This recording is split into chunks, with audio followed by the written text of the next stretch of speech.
रौनकपुर नाम के एक शहर में राजा रौनक सिंह का राज हुआ करता था। वो हमेशा अपनी प्रजा के हित में कार्य किया करते थे। वहां की प्रजा बहुत खुश रहती थी। एक दिन गिद्ध आकाश में भूतिया पेड़ के बीज लेकर उड़ रहा था। जैसे ही गिद्ध रौनकपुर पहुंचा तो उसके मुंह से एकदम बीज रौनकपुर के बीचों बीच गिर गया। बीज भूतिया था, इसलिए अगले ही दिन वो पौधा बन गया। वहां के स्थानीय निवासियों ने जब पौधे को देखा तो हैरान रह गए, क्योंकि पौधे का रंग काला था। बाद में लोगों ने आपस में चर्चा की और यह समझा कि खेत में उगने वाला कोई घासपात या वनस्पति होगी। दूसरे दिन वो पौधा काफी बड़ा हो गया।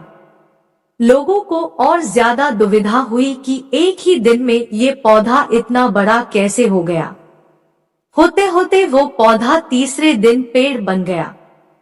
समय बिता और लोग भी तेजी से बढ़ने वाले पौधे के बारे में सोच सोच कर परेशान हो रहे थे। वो इस मामले को राजा के पास लेकर गए। ऐसे जादुई पौधे का पता चलते ही राजा तुरंत उस जगह पर पहुंच गए।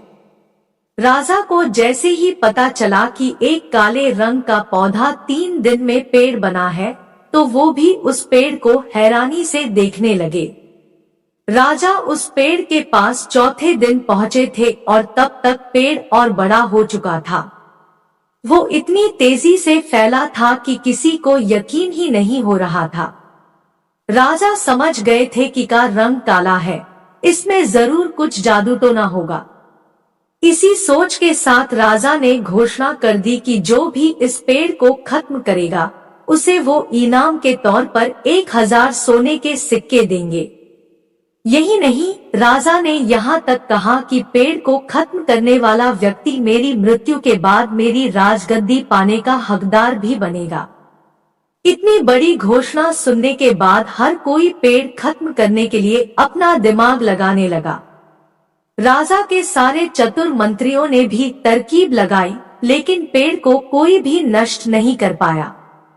किसी ने पेड़ के आसपास आग लगवाई तो एक मंत्री ने उस भूतिया पेड़ को हाथियों तक से खिंचवाया, लेकिन पेड़ को कुछ भी न हुआ। अब लोगों के मन में डर बैठ गया और उन्हें लगा कि पक्का यह ऐसा वैसा नहीं बल्कि भूतिया पेड़ है। तभी उस गांव के एक समझदार व्यक्ति को राजा की घोषणा का पता लगा। जानकारी मिलते ही वह अपने गुरु के पास भूतिया पेड़ से जुड़े रहस्य को जानने के लिए पहुंच गया। गुरुजी ने अपनी ध्यान की शक्ति को एकत्र करके देखा और उससे पूछा, क्या तुम पेड़ को खत्म करना चाहते हो? समझदार व्यक्ति ने जवाब दिया, हाँ गुरुजी। सब उससे परेशान हैं। गुरुजी ने बताया कि उसे खत्म करने का एक ही तरीका है। इसके लिए तुम्हें उस पेड़ के आसपास नमक डालना होगा। इस तरकीब के बारे में जानते ही वो व्यक्ति तेजी से राजा के पास गया और कहा कि इस पेड़ के आसपास आपको नमक डलवाना होगा। ऐसा करने पर ही यह पेड़ खत्म होगा। राजा ने अपने सैनिकों को ठीक ऐसा ही करने को कहा। सैनिकों ने मिलकर पेड़ के चारों ओर खूब सारा नमक डाल दिया। नमक डालने के एक दिन बाद ही पेड़ का आकार कुछ कम हुआ। होते होते 5वें दिन तक पेड़ एकदम छोटा हो गया। उसके बाद गलकर वो गायब ही हो गया। उस व्यक्ति की तरकीब काम कर गई और राजा ने खुश होकर उसे इनाम की 1000 सोने की मोहर पहले दी।